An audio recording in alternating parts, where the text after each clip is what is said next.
Evînate ne peyve li ser ziman ew sere di kurahiya dil de veşartî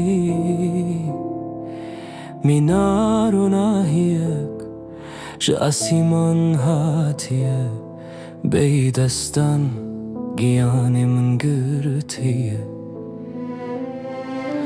Tuy sirra dilê min ya kunaye gotin, tuy sehra ku ez pê hatim efsun kirin.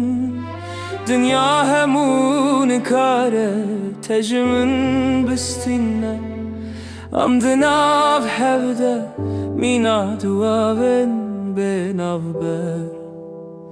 Çawa tu hatî ez nizanim çawa, di nava xewn û rastiyê de me kir tevli her.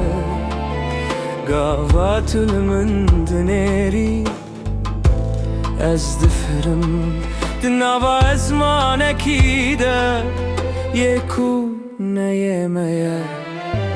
Tuy sirra dilê min ya kunayê gotin, tuy sehra ku ez pê hatim efsun kirin. Dünya hemû nikare te ji min bistîne, em di nav hevde mîna duavên bênavber. Bila zanistî li ser evînê bifikire, bila felsefe li ser wê baxıbe.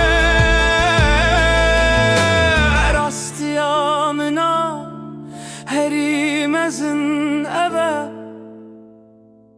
evînate sedema hebûna min e. Sirra dil, sirra evînê ew her dem di hundirê min de diherike. Tu nemirî di xwîna min de evîndariyê me. Ma tu dixwazî stranek li ser dîlan û şahiya, evîndariyê binivîsî dünya hemû nikare. Tuy sirra